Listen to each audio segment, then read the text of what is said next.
Boa noite, caros alunos e ouvintes. No ar, mais um programa A República com Loriel Rocha. O tema do nosso programa de hoje será sobre a milícia digital bolsonarista. Para tanto, eu vou ler um artigo muito bem escrito e extremamente esclarecedor que foi publicado na revista Piauí, da edição 195, agora de dezembro de 2022, um artigo de Breno Pires, cujo título é O Show de Jair, como o PT enfrentou a milícia digital bolsonarista. Bem, em primeiro lugar, é preciso esclarecer alguma coisa. Por que eu continuo falando do Jair Bolsonaro, uma vez que o Lula ganhou a eleição? Uma coisa não tem nada a ver com a outra. É preciso continuar mostrando o esquema de máfia por trás do bolsonarismo, porque ele diz respeito, ele está conectado com uma estrutura internacional de desestabilização dos países. Esse é o ponto. No caso específico do Brasil, complementando, e quem montou essa estrutura de desestabilização brasileira, evidentemente, não pode ter sido meia dúzia de gato pingado, e não foi, tampouco, a iniciativa de cidadãos valorosos, preocupadíssimos com a nação brasileira. Portanto, não se trata de uma ação espontânea. Por que é que eu estou afirmando isso? O comunismo internacional, por exemplo, aliás, antes do comunismo, os movimentos revolucionários internacionais que eclodiram antes da Revolução Francesa, eu já falei sobre isso por diversas vezes, todos eles tinham uma característica. Eles lançaram, em escala cosmopolita, uma sequência de símbolos, de palavras, de gestos, de conteúdo programático, né? E de objetivo político e social e cultural a ser perseguido. Então, nós temos aqui, em escala internacional, um movimento que foi movido pela maçonaria, sobretudo pela maçonaria. E é interessante porque a maçonaria, naquela altura, e isto é preciso que se registre, quando a maçonaria, há outras sociedades secretas, existem, mas especificamente a maçonaria, quando ela vem a público, quando ela surge, digamos assim, quando ela aparece em 1717, ela já aparece com toda esta configuração pronta. Seja nas lojas da Inglaterra, seja nas lojas da França, né, que são, digamos, os dois grandes ramos de orientação, né? E os outros países do mundo, todos eles, vão seguir as orientações e o conteúdo programático que emana da Inglaterra e da França, das lojas inglesas e francesas, e vão seguir na mesma linha, com os mesmos objetivos. Evidentemente que a uniformidade da linguagem, da mensagem e do símbolo não pode ser fruto do acaso e nem aleatório. Você tem que ter uma rede internacional conectada. E o espantoso daquela época, do feito naquela época, é porque nós não tínhamos telefone. Não é? A gente não tinha imprensa com a velocidade que ela tem hoje. Então, para você imprimir um papel ou para você levar uma informação de um lado para o outro, a coisa era levada a cavalo ou a navio. Isso nos dá uma ideia da estrutura profunda que está por trás daquele negócio. Muito bem. Depois disto, nós tivemos passado para o sistema político, porque o movimento que começa no século XVIII, ele não é, a priori, num primeiro momento, um movimento político. Não é? Ele é um movimento que nasce, aparentemente, fora da política, mas tem o objetivo de interferir na política. O primeiro movimento que nós vamos ter, se não me falha a memória, político, aqui de uma forma consolidada, e que vai repetir essa estrutura de organização, né? Portanto, de conteúdo de símbolo, conteúdo de linguagem e conteúdo programático. Então, esta trilogia, que a gente encontra já na Revolução Francesa, na maçonaria e nos Illuminati, nós vamos ter depois, no século XX, o primeiro grande esquema político que vai aplicar isso em escala internacional é o comunismo. Tá claro? Bem, o comunismo, quando ele está na Rússia, ele tem um projeto de dominação global. Esse é um ponto que não se discute. Ele vai, e quando ele vai para a África, quando ele vai para a Ásia, quando ele vai para as Américas, quando ele vai para a Europa, o comunismo stalinista, leninista, trotskista, ele segue uma cartilha. Evidentemente que você tem que respeitar as diferenciações de cada país, é óbvio, ele tem que ser adaptado. Mas no seu todo, a árvore é igual. Tá? Bem, você poderia perguntar, e o nazismo e o fascismo? Não, eles não têm aquela escala, naquele momento, entre a Primeira e a Segunda Guerra Mundial, eles não têm essa escala internacional. Aí você poderia me perguntar, mas existe algum outro tipo de movimento que não está necessariamente ligado à política e que criou uma uniformização? Existe. O ultraliberalismo e o liberalismo que surgem junto com a maçonaria. Né? Isto é uma linguagem que vai ser aplicada via legal através dos meios políticos e econômicos, mas fora, num primeiro momento, do âmbito político. Né? E é isto que vai desenhar, são todas essas conjunturas que vão desenhar futuramente a ideia de um governo global. Aliás, todos esses projetos, quando eles nascem, eles falam de um governo global. De um governo supranacional. Essa ideia de uma supranacionalidade ela já está presente na Revolução Francesa. Ocorreu a queda do Muro de Berlim. É um fato. Não é? Depois que o Muro de Berlim caiu, começou a acontecer um tipo de fenômeno político, aqui trazido para dentro do espectro político, que foi o ressurgimento de uma coisa que se chama de direita. O problema disto que se chama de direita é que, conceitualmente, esta direita que emerge depois da queda do Muro de Berlim, em escala internacional, utilizando a mesma trilogia, utilizando linguagem uniforme, cosmopolita, utilizando símbolos, utilizando marcas, identidades e propósitos. Em escala internacional, nos 5 continentes. Parte do que a gente chama de Revolução Colorida, que aconteceu, por exemplo, no Egito e no Oriente Médio, diz respeito a isso. Parte dos processos de ruptura democrática, que estão chamando agora, né? De ruptura democrática, para não dizer, os historiadores, para não afirmarem categoricamente que nós estamos diante de uma nova rede de desestabilização muito bem montada,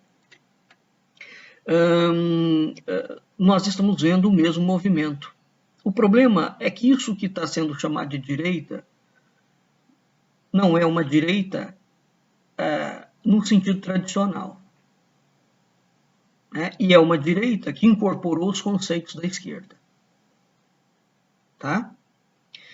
E a esquerda, por sua vez, incorporou conceitos da direita.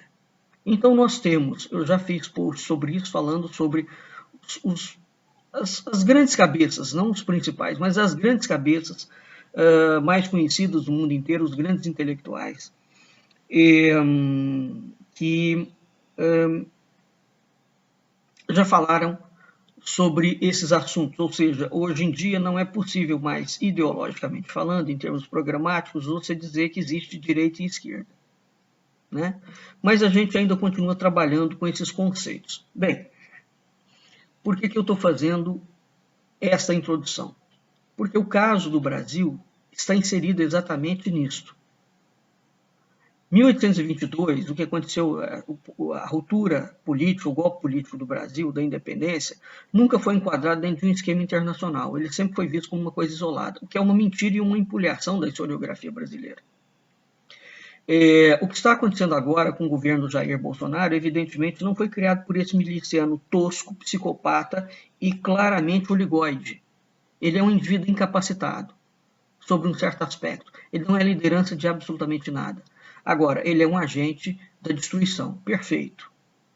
Então, esse indivíduo e os militares, sobretudo os militares que estão por trás dele, e o grande empresariado nacional que sempre foi isento dos crimes nos quais eles meteram o Brasil, são os grandes responsáveis por este processo. Tá? Então, este processo que aconteceu no mundo inteiro, oriundo desse movimento teoricamente de direita, ele não vai parar porque o Jair Bolsonaro foi deposto do cargo, não. Não vai mesmo. No caso do Brasil, isso só poderia ter uma salvaguarda, uma paralisação, estancar o processo, se os militares, se os generais, se os almirantes, se os brigadeiros que deram pano e vez e financiaram esse projeto fossem parar atrás das grades. A anistia que aconteceu no período da redemocratização foi o maior crime que pôde ter acontecido contra a história brasileira. Aqueles homens naquela altura tinham que ter ido para a cadeia. Né? E agora eles não vão de novo para a cadeia, que é um outro grande erro, porque o Brasil só terá futuro o dia que os militares, forças militares e forças policiais forem parar na cadeia. Não é só político, não. Não é só empresário, não. Os militares têm que ir para a cadeia também. Né? Porque força militar e força policial é força de Estado. Ela não é força de governo. Ela não pode ter partido político. O que vale como regra para a esquerda não pode usar exército, a direita também não pode. Né? É preciso parar de defender bandido do espectro que você apoia. Né? Então não existe defesa de bandidagem, porque está do seu lado. Existe uma coisa que é maior e que é a perspectiva do futuro e da vida da nação. Bem, então há uma conjunção de forças que se juntou desde o impeachment de Dilma Rousseff, né, que tomou o Brasil de assalto e rebaixou o Brasil no sistema do mundo. Tá? O Brasil já vinha sendo desindustrializado. Eu tenho falado demais sobre isso. Então esse processo de desindustrialização e de transformação do Brasil num grande fornecedor de comida barata para porco e para vaca, porque o Brasil basicamente produz soja e milho, o Brasil não tem indústria, né? O Brasil não tem campo científico avançado, o Brasil só tem riqueza mineral. Ele só produz isso, riqueza mineral e riqueza de subsolo. Ora, uma nação, ela precisa de um consenso razoável das elites que se posicionem para tornar o país competitivo. Por elite, aqui não é só elite econômica, não. Ela é jurídica, ela é financeira, ela é militar, né? Ela é política. Né? Então, essas elites elas têm que ter um mínimo de sentimento nacionalista, digamos assim, para transformar o Brasil num país competitivo, e num país não só competitivo, mas num país que seja de primeiro mundo. O problema da elite brasileira é que ela é apátrida. Ela sempre foi. Desde 1822. E o que aconteceu no impeachment de Dilma Rousseff é que a chance do Brasil se foi. Literalmente, tá? O Lula ganhou a eleição. Ganhou. Agora, o Lula não vai reverter, o governo do PT não consegue reverter o golpe e os efeitos do golpe, nem vai mudar a conjuntura externa do mundo, tomada por revoluções coloridas. Então, os 2 primeiros governos do Lula, o cenário que ele vai pegar hoje, nacionalmente e internacionalmente, é completamente diferente. Ele é infinitas vezes pior. E o desmonte do que o Michel Temer e o Bolsonaro fizeram foi tamanho, não é? Que o país não se recupera. Não se recupera. Tá? Então, é preciso entender o que está acontecendo com o Brasil. É preciso entender. Pois bem, este artigo do Breno Pires, o Show de Jair, é um artigo muito bem escrito, repito, porque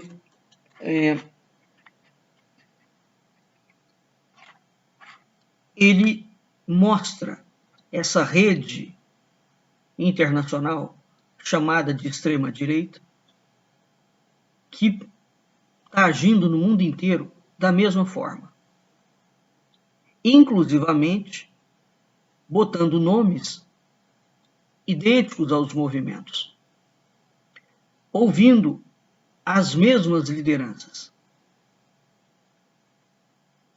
No caso do Brasil, a coisa torna-se absolutamente dramática a partir do momento que o presidente da República, deputados, senadores, ministros dizem claramente que seguem um indivíduo que está focado em movimento revolucionário internacional, por exemplo, cujo nome ficou conhecido, que é o Steve Bannon. Mas esse é o nome de fachada. Ele não é, evidentemente, o promotor dessa coisa toda.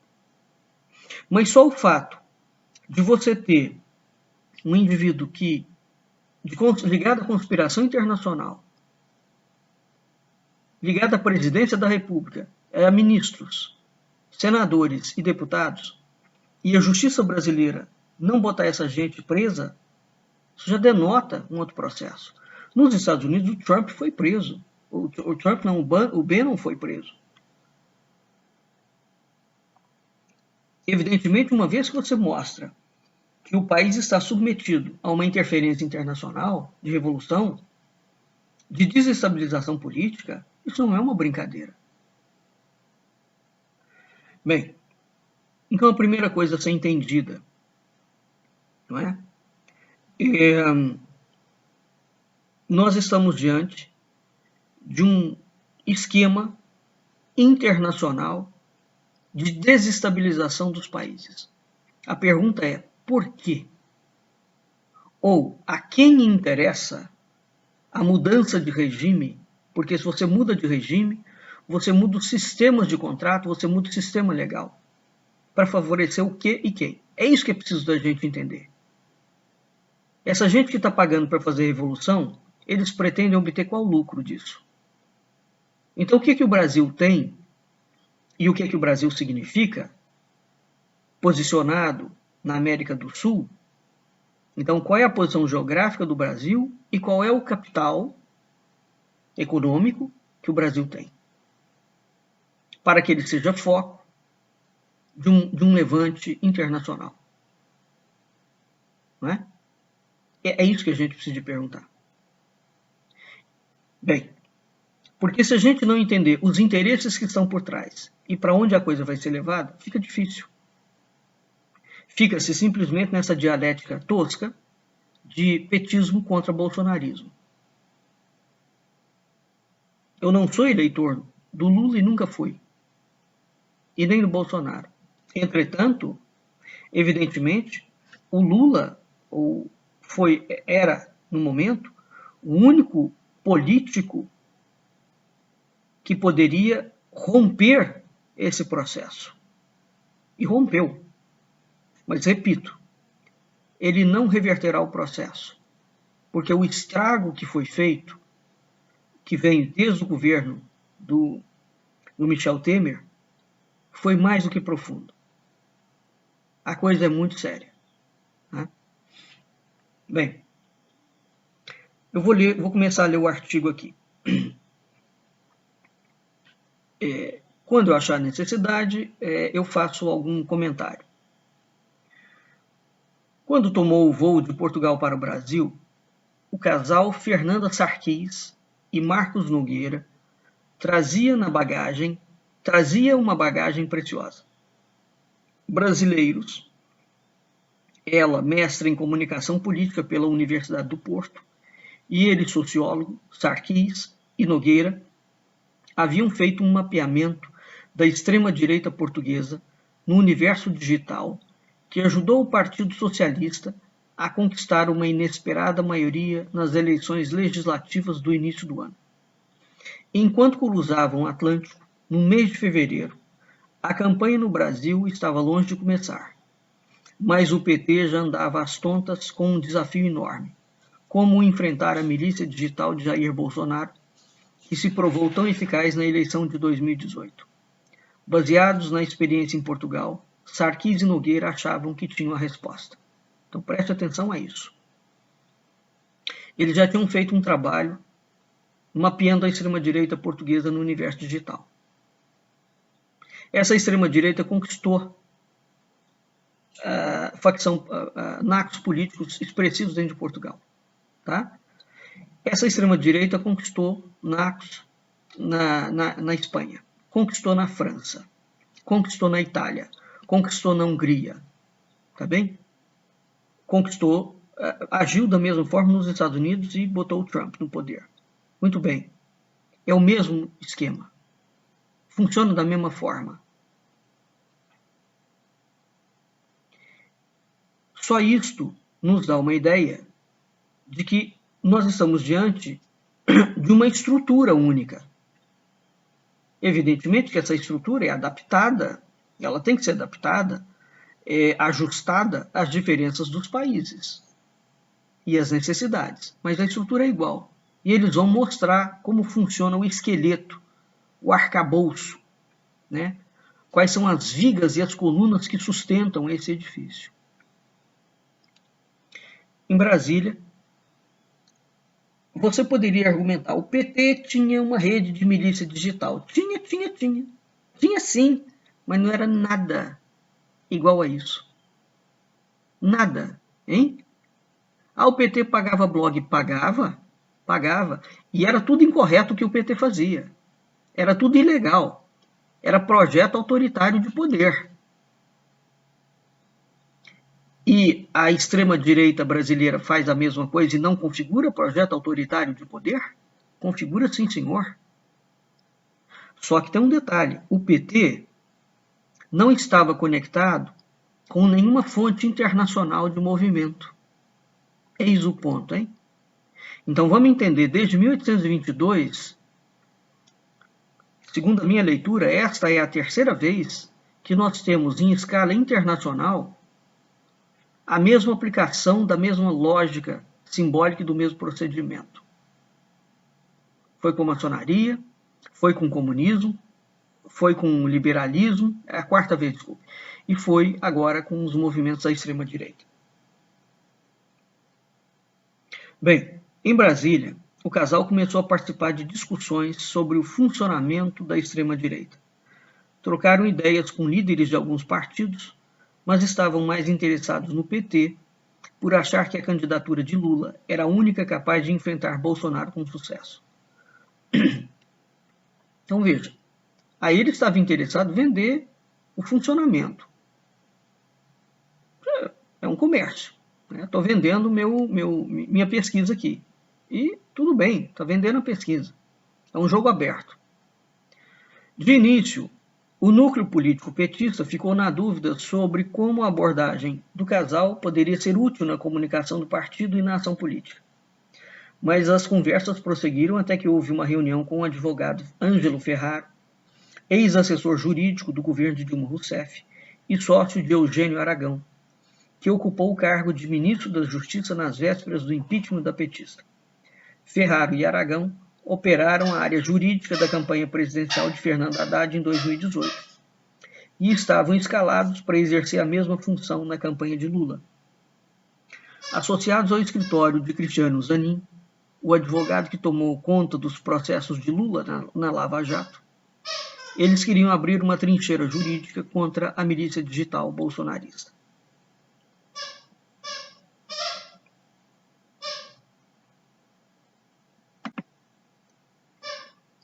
No encontro, realizado no escritório de Ferraro e Aragão, os advogados logo captaram o potencial do trabalho de Sarquis e Nogueira. Perceberam que a pesquisa digital poderia ser um elemento central nas ações jurídicas, capaz de deter o avanço do bolsonarismo nas redes sociais. Sarquis e Nogueira explicaram que adotam o conceito de cartografia da controvérsia,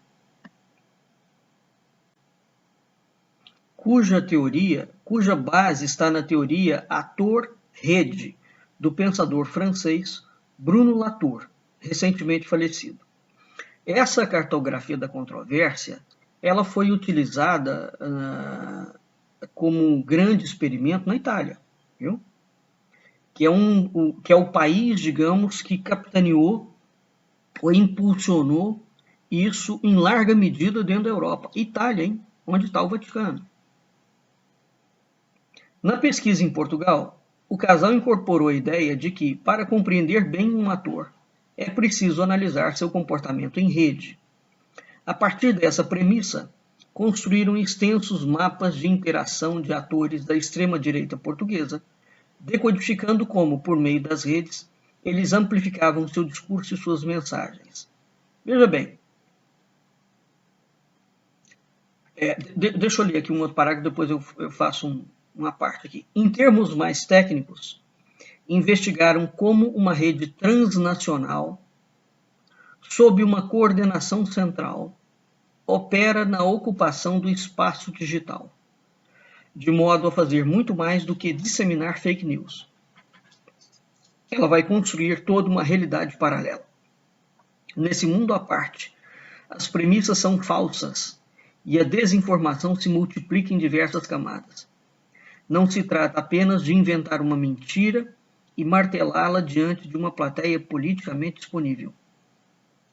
São desinformações baseadas em interpretações subjetivas, manipuladas, de modo que pareçam objetivas. Então veja, primeiro, nós estamos diante de uma rede transnacional. Isso não é, portanto, um fenômeno espontâneo criado por indivíduos bem intencionados dentro do Brasil. Os indivíduos bem intencionados, os brasileiros, os cidadãos que estão participando do processo e que têm ojeriza da corrupção nacional e da imoralidade do judiciário nacional, estão certos na medida em que este sentimento de indignação expressa uma verdade, que é a verdade da corrupção, é a verdade da incompetência, é a verdade da promiscuidade, é a verdade da safadeza, do trocadilho, né, do toma lá da cá, de tudo isso. Quem não se indigna com a falta de ética? Agora, veja bem, quem se indigna com a falta de ética, há inúmeros casos de bolsonaristas que falam de ética e são absolutamente corruptos. Então veja que aqui não se trata de haver uma distância entre o discurso e a prática. Se trata do fato de nós estarmos diante de alguém que é um fraudador. Não é? Isso é a mesma coisa de você pegar um dono de cartel, de máfia, e o cara pregar ética. Ou financiar hospitais públicos para combater a saúde de quem consome droga. Ele só está lavando dinheiro ali. Então ele está tentando atingir um objetivo qualquer. Não é? Eu já tive por diversos programas em Hangouts, eu já expliquei em posts também, que a esquerda, que esse esquema que nós estamos vendo aqui, que é chamado de ator-rede, né? No caso da esquerda internacional, ela funcionava através de um esquema dialético também. Você tinha o chamado intelectual orgânico e você tinha o intelectual engajado, né? O intelectual orgânico era aquele que formulava a teoria do partido, ou seja, era o cérebro de onde saía a coisa. Alguém tem que montar o esquema. Esse que montou o esquema não é aquele que divulga o esquema. Aí você tinha o intelectual engajado, que via de regra eram artistas, personalidades do cinema, literatos, músicos, indivíduos que o público reconhecia, né, gostava, que tinha um público muito grande. Muito bem, o esquema da extrema-direita segue a mesma lógica, tá? Evidentemente em linguagem atualizada, não é? Em linguagem atualizada. Hoje você tem uso de mídias sociais, de redes sociais, você tem celebridades, mas a dialética é exatamente igual. Entendeu? Então, você tem um esquema internacional, você tem o ator, que na linguagem da esquerda seria o intelectual orgânico, e você tem a rede, que seriam os intelectuais engajados. A estrutura é a mesma. Ele só foi aplicado para um outro espectro, e evidentemente incorporado de ferramentas que não tinham nem no século XVIII, XIX, no início do XX. E a internet é uma coisa recente, recentíssima inclusive, né? E a internet de uso social, ou as chamadas mídias sociais, é de uso mais recente ainda, né? Bem, essa rede de extrema-direita é uma rede internacional, que ela tem uma coordenação central. É óbvio, você tem que ter um núcleo, cérebros e agentes financiadores, porque isto custa muito dinheiro. Muito dinheiro. Vamos entender que isso não é um processo popular, feito pelo povo, para o povo desestabilizar políticos corruptos. Longe disso, hein? Isso são interesses poderosíssimos por trás das nações e que, evidentemente, diz respeito a uma elite política, empresarial, militar, financeira, qualquer tipo de elite, mas não é o povo. Montar um esquema desse precisa de dinheiro, de poder e de contato. Agora, não precisa de muitos técnicos, percebe? Porque, aliás, nem pode ter. Você tem que ter uma teoria muito bem consolidada e estudada, e isso existe, e aquela teoria passa, né, ela tem uma central. Então, você tem uma central que pega a teoria, organiza a teoria e fatia a teoria. Então, e ela é adaptada de acordo com a localidade. Tá claro? Então, essa coordenação central opera na ocupação do espaço digital. Então, nós não estamos aqui diante de um mero sistema de contra-informação, ou usando o nome russo, né, de desinformácia. A desinformácia era um sistema de mentira ou de contra-informação.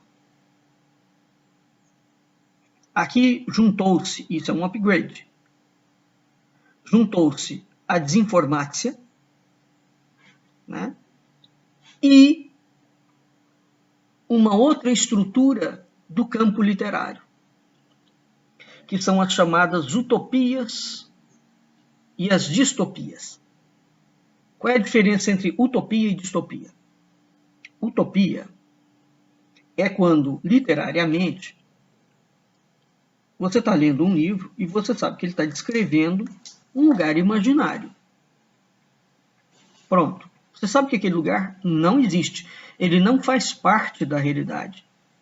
A realidade aqui num sentido filosófico, hein? Ele não é o real. Você sabe que ele é uma ilha. Como, por exemplo, Alice no País das Maravilhas. Você sabe que o País das Maravilhas não existe. Isso é uma utopia. O que é uma distopia? A distopia não é uma utopia. A distopia é quando você cria uma realidade paralela. E aquilo passa a ser o real. Então é como se você pegasse o País das Maravilhas e acreditasse vivamente que ele é uma existência concreta. Percebeu a diferença? É isso. Então, o que a extrema-direita criou no mundo inteiro, e é aqui que eles criaram um upgrade. A desinformácia lidava com desinformação. Mentira. Né? A extrema-direita não lida somente com desinformação. A desinformação aqui, no caso, é direcionada para criar uma realidade paralela. Uma vez que você cria uma realidade paralela, aonde nós moramos? Fisicamente e mentalmente. A gente habita um mundo real. A gente habita um mundo concreto. Tá? Uma vez que eu crio uma realidade paralela, eu falo, existe o País das Maravilhas. Vamos todo mundo morar lá. Isso começa a criar uma lesão cognitiva e uma histeria em escala nunca antes vista. E uma vez que você coloca isso para rodar e para funcionar, e que você desestrutura o campo psíquico do indivíduo, esta desestruturação ela só vai parar quando ela entrar em processo de autoextinção, em processo de selvageria intrínseca, em autofagia. Eu vou dar um outro exemplo de uma distopia. Todo mundo sabe do caso clássico do Jim Jones, aquele pastor que falou que o disco voador, os extraterrestres vinham fazer contato com ele, criou uma seita e obrigou todo mundo na seita a se matar, a se suicidar, porque esse suicídio coletivo não é um araquiri, percebe? Eles não estão em guerra contra nada. E não é um processo virtuoso. Esse suicídio coletivo os levaria a habitar diretamente a nave-mãe. Isso é uma distopia. Qual é o problema em acreditar em disco voador? Nenhum. Nenhum. A gente pode acreditar no que quiser. O problema é quando você pega e não discerne o real da ilusão. Né? Quando você não discerne que você está num mundo específico, estou no planeta Terra, estou encarnado, meu nome é fulano de tal, eu tenho tantos anos, habito na cidade tal. A realidade paralela significa que toda esta verdade, todo este real, passa a ser visto como uma ilusão.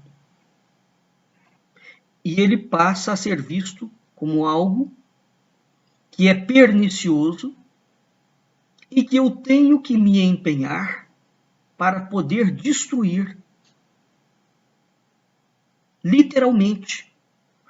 Porque enquanto este real no qual eu estou vivendo estiver existindo, o meu mundo de Alice no País das Maravilhas não pode se manifestar. Então, na verdade, o povo, dentro deste processo do esquema da distopia da extrema-direita, do mecanismo ator-rede, o povo torna-se uma bucha de canhão de destruição das instituições. Tá claro? Porque se as instituições não forem destruídas, o universo de Alice no País das Maravilhas, que não existe, não pode vir à existência. Então você veja que é uma coisa maluca. O processo é tão louco que, se Alice no País das Maravilhas existem, se o reino de fato existe, por que você tem que destruir um outro reino para fazer aparecer ou surgir aquele reino? Se ele é de fato real. Você só faz isso em processos de guerra e em processos de conquista. Roma, por exemplo, na guerra contra Cartago, ocupou Cartago, destruiu Cartago, fez Cartago desaparecer da história. Mas Cartago não era uma realidade paralela. Então, de todas as formas que a gente analise o que está sendo colocado aqui, nós estamos diante de uma das coisas mais, de um dos processos mais macabros históricos dos últimos 300 anos. Sabe por quê? Porque os interesses internacionais e nacionais não são claros. Quando você está lidando com um inimigo, em que ele é um inimigo claro, você sabe o objetivo de conquista dele, não que seja bom você lidar com um inimigo que vai te destruir, mas é muito melhor você lidar com um inimigo cujo projeto você conhece minimamente.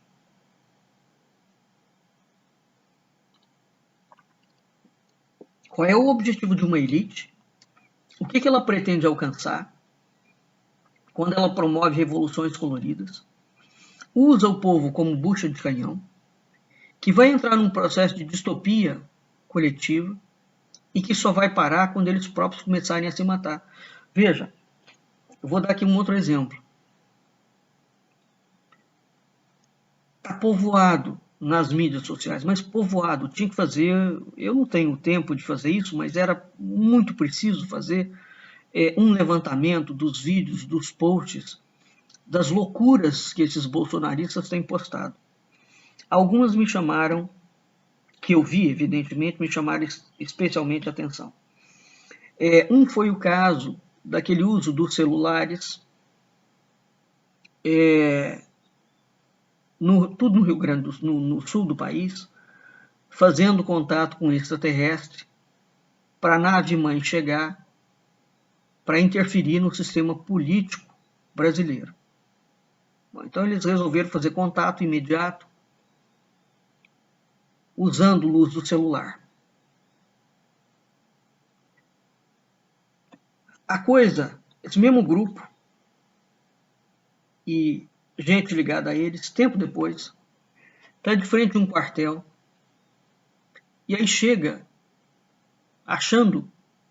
um caminhão do exército carregado de armas e essa gente divulga que o exército estava trazendo dentro do caminhão armas para distribuir para eles que estão ali na rua.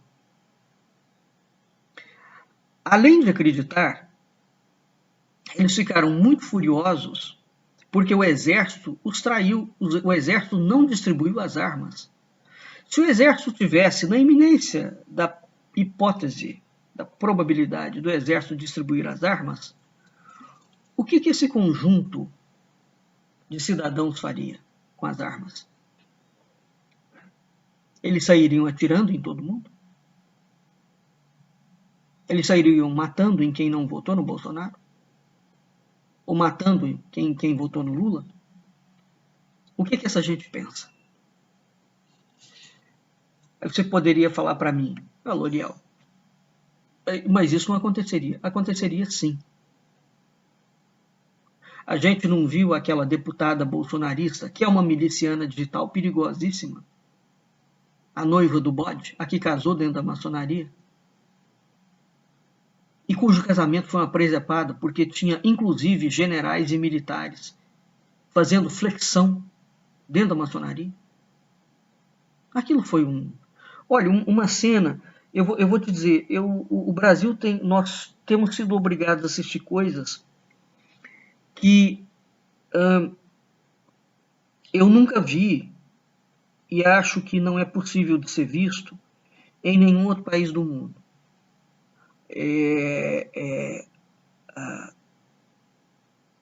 A estupidificação da mentalidade nacional e a incapacidade da imprensa, dos intelectuais, de gente que ainda está lúcido, sim, porque nós estamos tratando de um processo de delírio, de loucura coletiva, de apontarem esses negócios Porque essa gente faz de conta que não, isso não está acontecendo.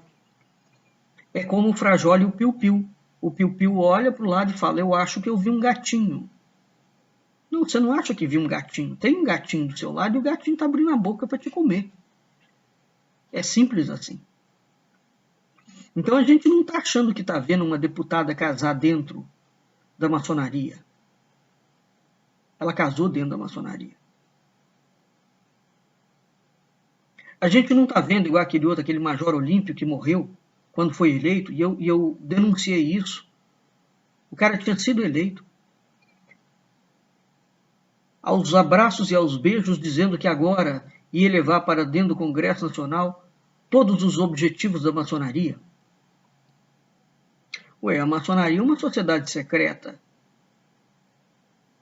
Que objetivo que vai ser levado para dentro do Congresso Nacional? Então é uma sequência de loucuras e de absurdos que vem acontecendo dentro do Brasil. No meu entendimento, o campo mental, o campo social brasileiro, está defraudado. E isto, eu não sei a extensão nem a profundidade dessa ruptura. Mas a única coisa que eu sei é que isso não, essa doença, essa patologia, ela não se resolve em menos de 30 anos. 2 gerações. Não se resolve. Tá? Evidentemente que não foi o Bolsonaro que criou essa patologia. Ela vem sendo criada por inúmeras razões. Mas você pode enlouquecer, levar um povo a enlouquecer em poucos anos, sim. Veja o que o nazismo fez. Vou pegar o nazismo, que é um elemento em que Hitler durou poucos anos no poder, digamos assim. É diferente você pegar um comunista que ficou 50, 60 anos. Você fala, você não pode enlouquecer um povo em pouco tempo. Pode. Pode sim. Dependendo da profundidade do que você fizer, você pode. Tá? E é isso que está em discussão. Tá certo? Então, nós vamos fazer vários programas sobre esse artigo, porque ele é um artigo muito grande, e tentando entender a gravidade do cenário e que a gravidade desse cenário não se dissolve. E digo mais, se os políticos brasileiros, né, se a intelectualidade brasileira, se os cidadãos brasileiros jogarem o lápis e acharem que como o PT foi eleito, que o problema do bolsonarismo morreu, essa gente está preparando, está continuando a preparar a cova do Brasil, porque o Brasil já está enterrado.